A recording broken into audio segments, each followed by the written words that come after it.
نحمد ونصلی علی رسول الکریم اما بعد فاعوذ باللہ من الشیطان الرجیم بسم اللہ الرحمن الرحیم وما كان ربك ليهلك القرى بظلم واهلها مصلحون صدق اللہ العلی العظیم۔ آج کے اس اہم مذاکرے میں جس کا عنوان یہ تھا کہ اسلامی معاشرے کی تعمیر اور اس کی تشکیل میں ہمارا رول کیا ہو، تو اس مذاکرے میں ماشاءاللہ ہمارے سامنے ہمارے درمیان وجاہت مرزا صاحب جو ودھان پریشد کے ممبر ہیں اور وقف بورڈ کے چیئرمین ہیں، وہ تشریف لائے۔ وہ ایک مصروف ترین آدمی ہیں، لیکن یوتمیل پوسٹ سے یہاں سفر کر کے یوتمیل پہنچے اور بڑی گراں قدر باتیں انہوں نے اس ضمن میں پیش فرمائی۔ اللہ تعالیٰ ان کے درجات کو بلند فرمائے اور ان سے خوب کام لے۔ ہماری دو بہنوں نے یہاں پر اظہار خیال کیا، محترمہ محمدی باجی صاحبہ نے، محترمہ فیروزہ آپا صاحبہ نے زوجین اور معلم کے کردار کو پیش کیا، اور ہماری خوش نصیبی ہے کہ آج کے اس اجلاس میں حضرت مولانا سید شارق مظاہری تشریف لائے، جو ہمارے شہر یوتمہل کے بہت مشہور عالم ہیں اور اپنے خطبات جمعہ سے ملت کی رہنمائی فرماتے ہیں۔ بزرگان محترم اور عزت مآب بہنوں، آج کا یہ جو مذاکرہ ہے، یہ مذاکرہ ملت کے ہر فرد کو ضمیر کی عدالت میں کھڑا کرتا ہے۔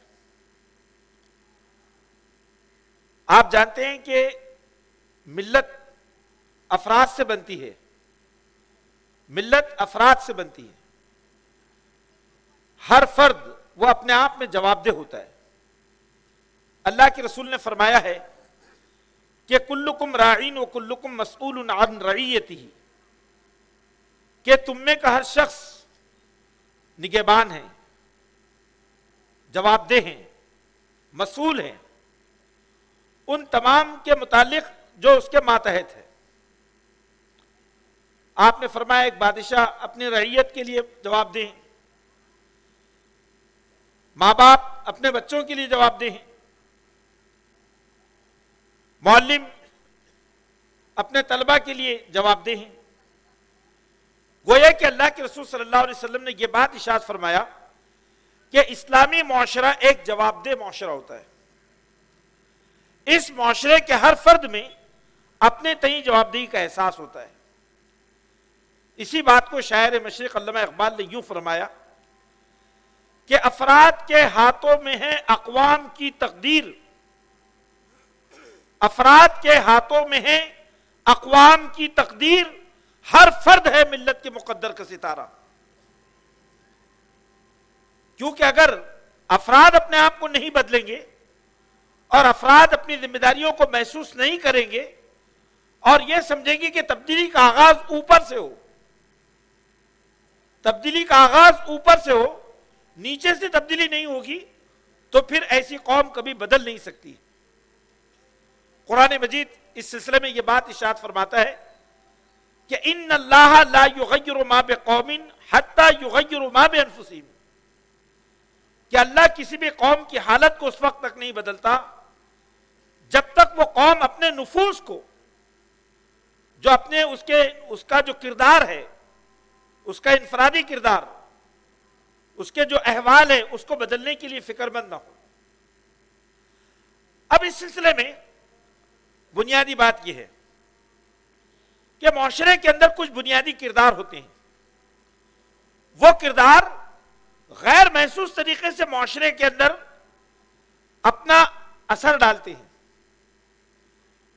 وہ کردار ایسے ہوتے ہیں کہ معاشرہ، نئی نسلیں اس کو فالو کرتی ہیں۔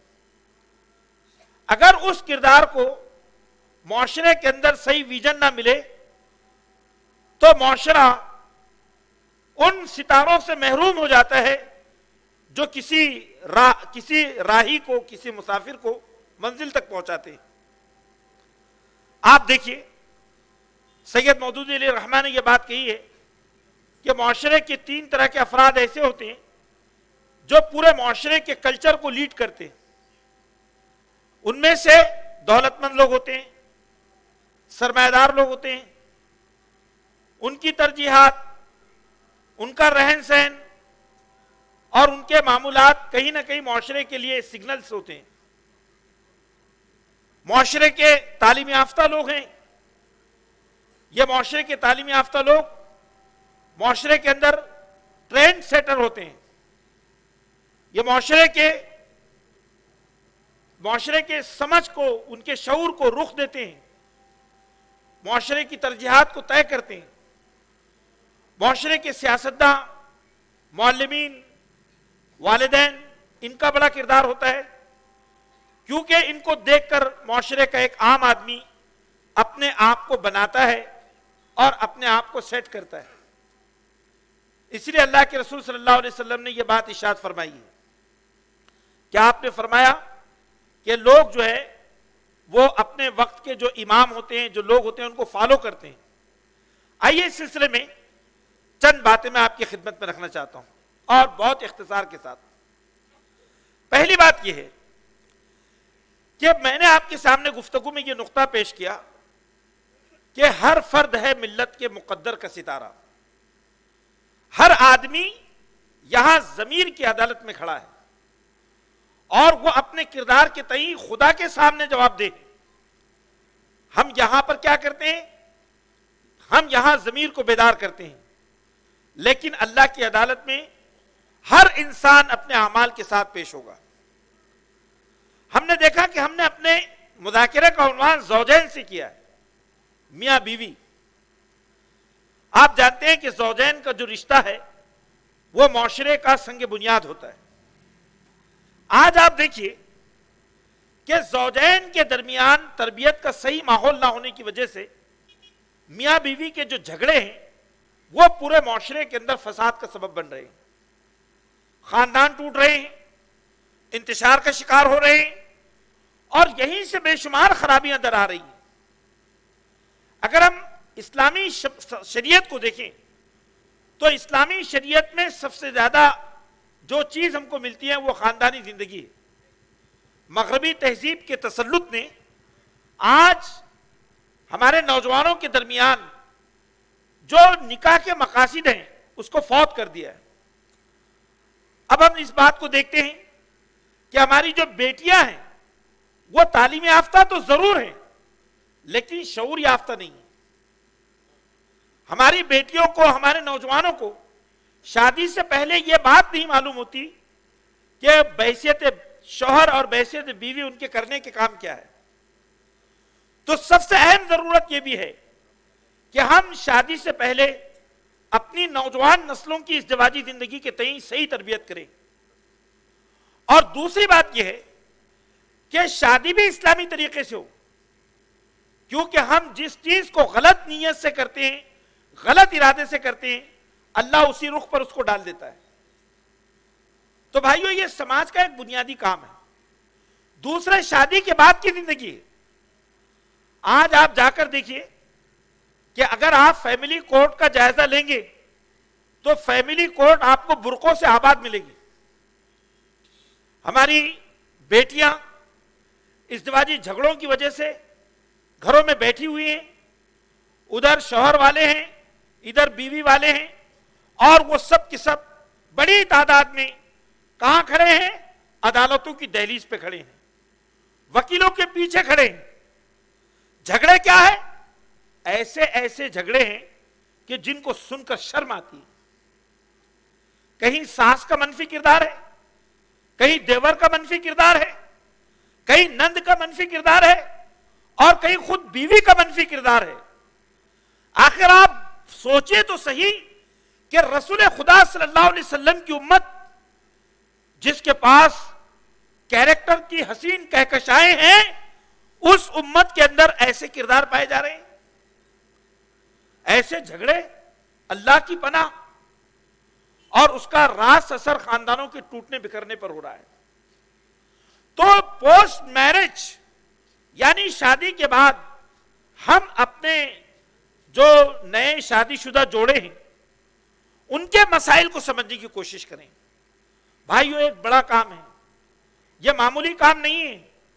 ماہرین یہ کہتے ہیں کہ آئندہ انسانی دنیا کا مستقبل ان قوموں کے ہاتھ میں ہوگا جو اپنی خاندانی زندگی کو بچائے رکھیں گے. یہ کوئی معمولی نقطہ نہیں ہے.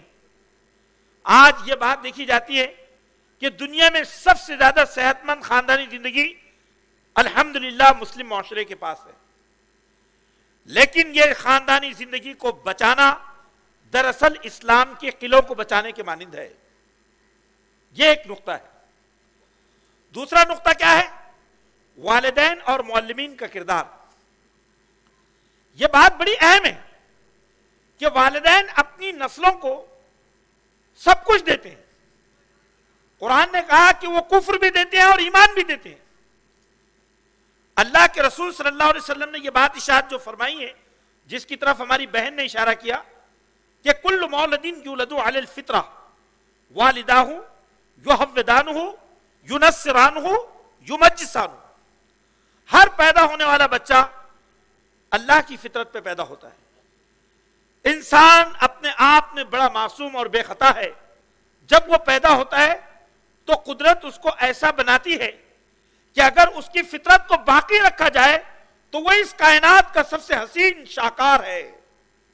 لقد خلقنا الانسان فی احسن تقویم.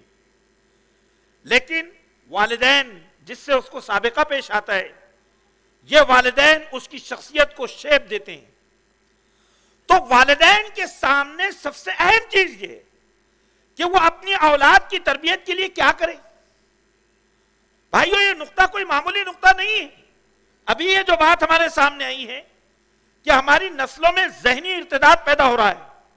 ایک ارتداد تو وہ ہے کہ ہماری لڑکیاں نوجوان غیر مسلم لڑکوں سے شادیاں رچا رہی ہیں, لیکن یہ چھوٹی بات ہے.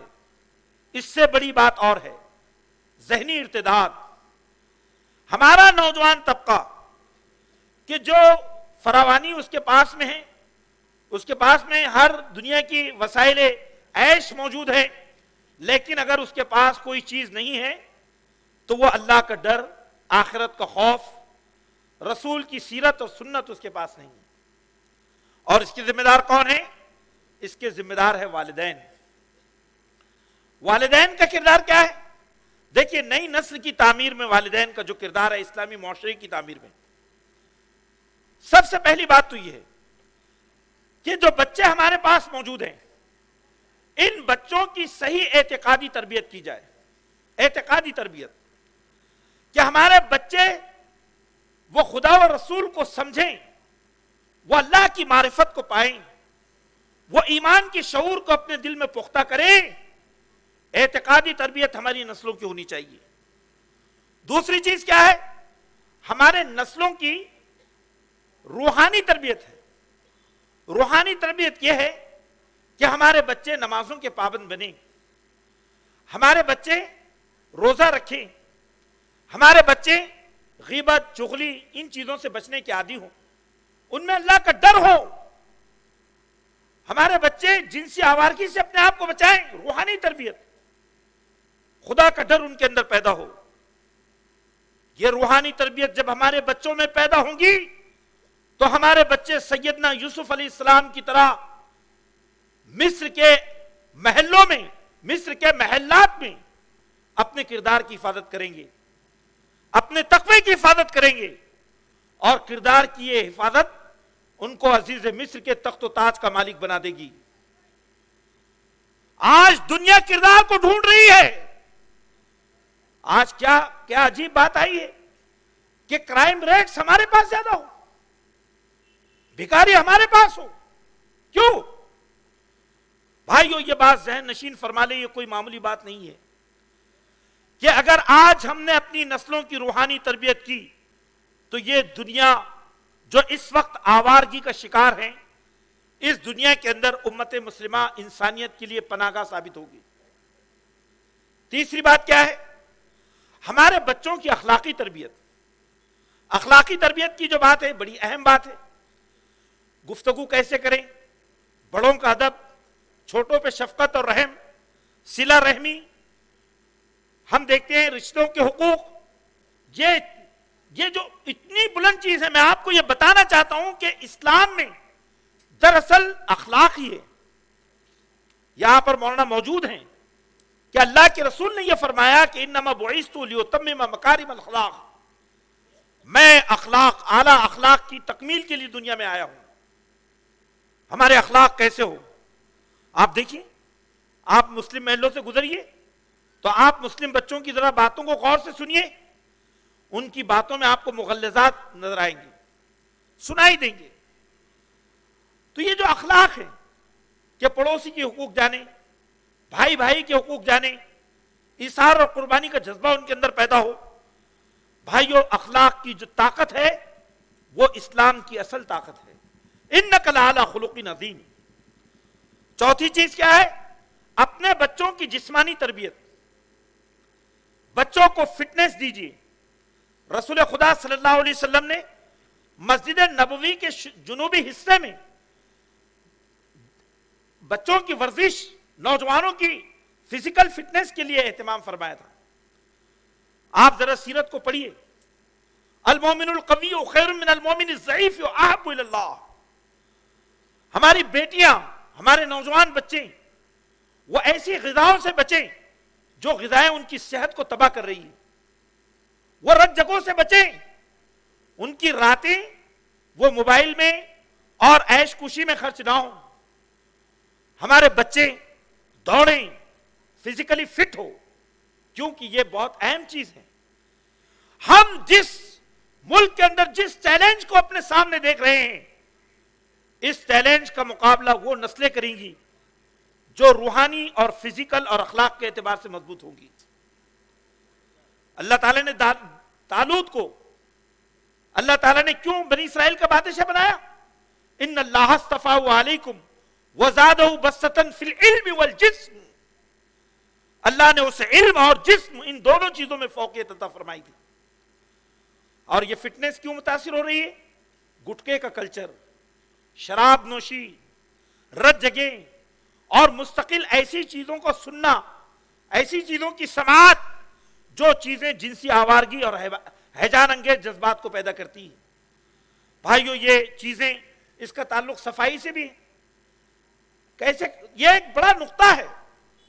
پھر اس کے بعد میں پانچویں چیز ہے اپنے بچوں کی جنسی تربیت. اپنے بچوں کو یہ بتائیے کہ جنسی آداب کیا ہوتے ہیں. دوسروں کی بیٹیوں کا احترام, خاتون کا احترام. یہ بچوں کو بتائیے کہ وہ کالجز میں, یونیورسٹیز میں جہاں پڑھنے کے لیے جائیں تو اپنی نگاہوں کو نیچی رکھیں. وہ دوسروں کی خواتین کو تاک تاک کر نہ دیکھیں. وہ اپنی عزت و آبرو کی حفاظت کریں. وہ اپنی گفتگو میں جنسی واہیات کو شامل نہ کریں. بھائیو, یہ بہت بڑی چیز ہے. یہ اسلام کی خصوصیات میں سے ہیں. پھر اسی کے ساتھ ساتھ اپنے بچوں کی جذباتی تربیت. بچوں کو غصے پر کنٹرول کرنا سکھائیں. بچے آج کل اس قدر انتہا پسند ہو رہے ہیں, اور اس کی انتہا پسندی کی وجہ وہ گیمز ہیں جو بچے آج کل کمپیوٹر پہ کھیل رہے ہیں. شدت پسندی یہ آج کے نوجوانوں کا بڑا مسئلہ ہے, اس کی طرف متوجہ ہو. لیکن والدین اور معلمین کے سلسلے میں یہ بڑا بنیادی نقطہ ہے. میں شاعر مشرق علامہ اقبال کا ایک شعر پیش کر کے اپنی بات کو اس نقطے پر جو ہے, یہ جو نقطہ ہے معلمین اور والدین کے کردار کا, اس کو مکمل کرتا ہوں. شاعر مشرق نے ایک یہ بات کہی ہے کہ تربیت ہو مقصود ہو گر تربیت لال بدخشاں. آپ بدخشاں کے بارے میں جانتے ہوں گے, ایک روس کا ایک شہر ہے, اور وہاں پر لال پائے جاتے ہیں. لال یعنی گوہر. یہ گوہر جو وہاں پیدا ہوتے ہیں تو ماہرین کا یہ کہنا ہے کہ جو خورشید یعنی آفتاب آسمان میں جو ہوتا ہے وہ خط مستقیم پہ سفر کرتا ہے. تو وہ اس کا جو خط مستقیم پہ سفر ہے, اس کے نتیجے میں خورشید کی جو کرنیں ہیں وہ کرنیں ان پتھروں پر برسا برس سے لاکھوں سال سے پڑ رہی ہے, اور پتھروں کو وہ ہیروں میں تبدیل کر رہی ہے. تو وہ یہ کہتے ہیں کہ مقصود ہو گر تربیت لال بدخشاں، بے سود ہے بھٹکے ہوئے خورشید کا پرتاؤ. یعنی اگر خورشید بھٹکا ہوا ہو تو روشنی کا وہ سمندر تو ہو سکتا ہے، وہ روشنی اڈیل سکتا ہے، لیکن اپنی روشنی سے لال و گوہر پیدا نہیں کر سکتا. اس کا خط مستقیم پہ سفر کرنا ضروری ہے. تو یہ بہت اہم چیز ہے کہ ہمارے معلمین وہ اپنے اخلاق، اپنے کردار، اپنے کیریکٹر، اپنی اصولوں کے اعتبار سے وہ اپنے بچوں کو ایسا نمونہ پیش کریں کہ بچے یہ سمجھیں کہ مجھے مستقبل میں ان کے جیسا بننا ہے. بھائیو دیکھیے، ہمارے بچے وہ سنتے کم ہیں، دیکھتے زیادہ ہے. آپ بچوں کی یہ صفت ہوتی ہے کہ بچے دیکھتے زیادہ ہیں، وہ اپنی نگاہوں سے تربیت پاتے ہیں. جس کے بارے میں علامہ نے یہ بات کہی تھی کہ وہ فیضان نظر تھا یا کہ مکتب کی کرامت تھی، سکھائے کس نے اسماعیل کو آداب فرزندی. پھر اس کے بعد میں جو بات ہمارے معزز مہمان جناب وجاہت اللہ مرزا صاحب نے آپ کے سامنے پیش کی کہ ایک سماجی اور سیاسی رہنما کا کردار کیا ہوتا ہے، مجھے بڑی خوشی ہوئی کہ گزشتہ 1 سال قبل جب موصوف کا استقبال تھا بامبئی میں، جہاں خلافت ہاؤس میں، اسی میں مجھ کو بھی شرکت کا موقع ملا تھا. نواب ملک صاحب نے وہاں مجھ کو وہاں پر وہ مسلم پرست اللہ کی بورڈ کی حیثیت سے وہاں پر بلایا تھا، مدعو کیا تھا. اور اس وقت نواب ملک صاحب نے بڑی درد بھری تقریر کی تھی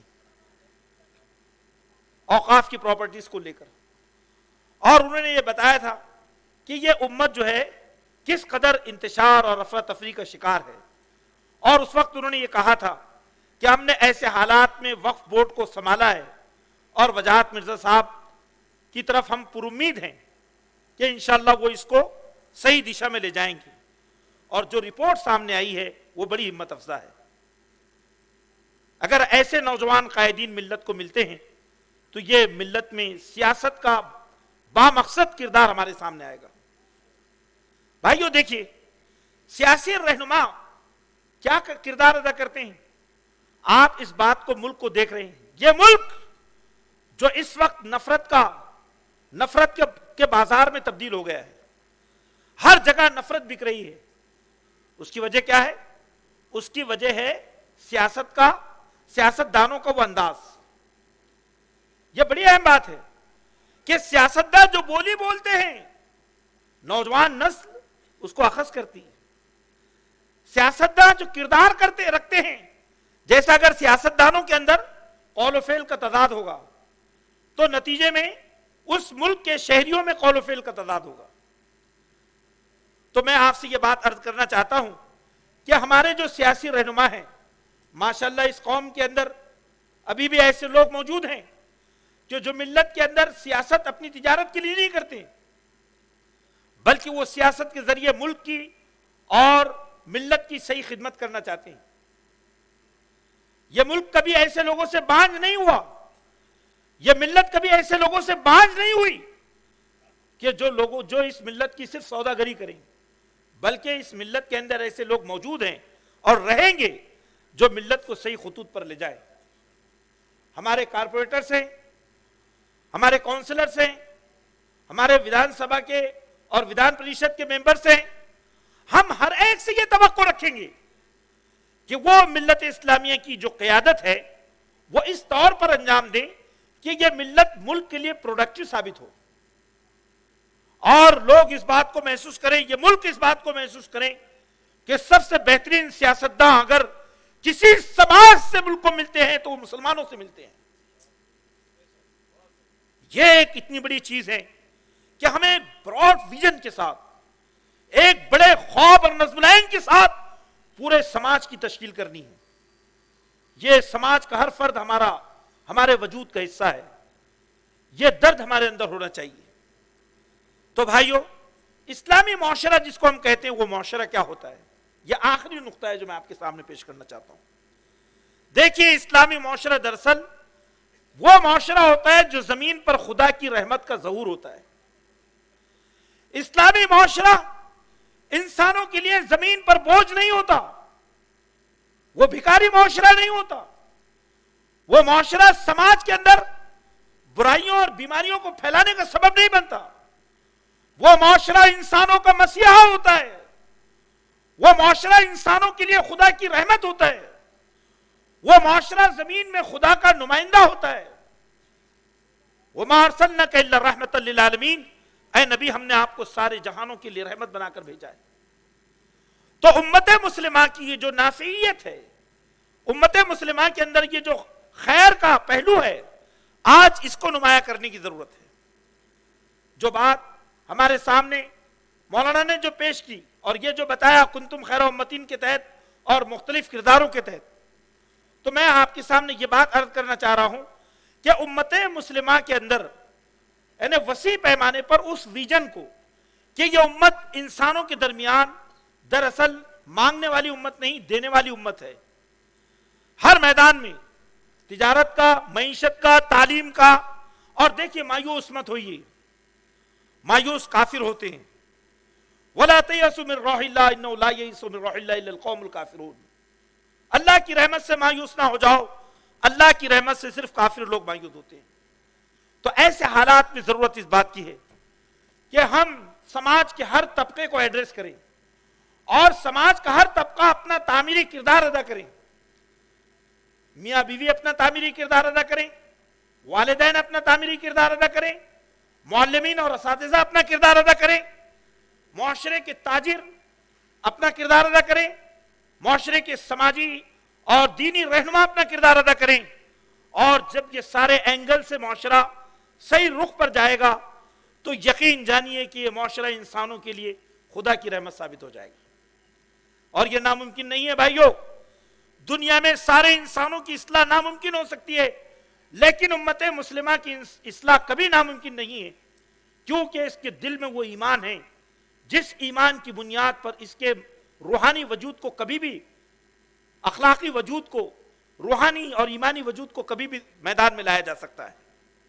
آئیے کہ امت مسلمہ کی حقیقی امت مسلمہ کی دریافت کے لیے، امت مسلمہ کے صحیح کردار کی بازیافت کے لیے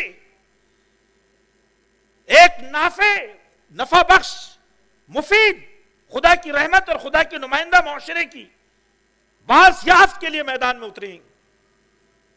میں آخر میں کسی شاعر کے ان چند اشعار پر اپنی بات کو مکمل کرتا ہوں۔ اس نے کیا بات کہی تھی؟ انہوں نے کہا تھا کہ عزم محکم ہو تو سرگرم عمل ہو کر ہم، عزم محکم ہو تو سرگرم عمل ہو کر ہم، آؤ ذروں سے کرے چاند ستارے پیدا، آؤ ذروں سے کرے چاند ستارے پیدا، اور ڈوبنے والوں کو تو ساحل بھی ڈبو سکتا ہے، ڈوبنے والوں کو تو ساحل بھی ڈبو سکتا ہے، ورنہ طوفان میں بھی ہوتے ہیں کنارے پیدا۔ اللہ سے دعا ہے کہ اللہ ہم سب کو اپنے اپنے کردار کو ایمان اور اخلاص کے ساتھ ادا کرنے کی توفیق عطا فرمائے۔ اللہ ہماری صفوں میں اتحاد پیدا فرمائے، اللہ امت پر رحم فرمائے، ملک میں امن و سلامتی کے فیصلے فرمائے، اور یہاں کے بسنے والے انسانوں کو حق و ہدایت کو قبول کرنے کی توفیق عطا فرمائے۔ آمین۔ وآخر دعوانا الحمدللہ رب العالمین۔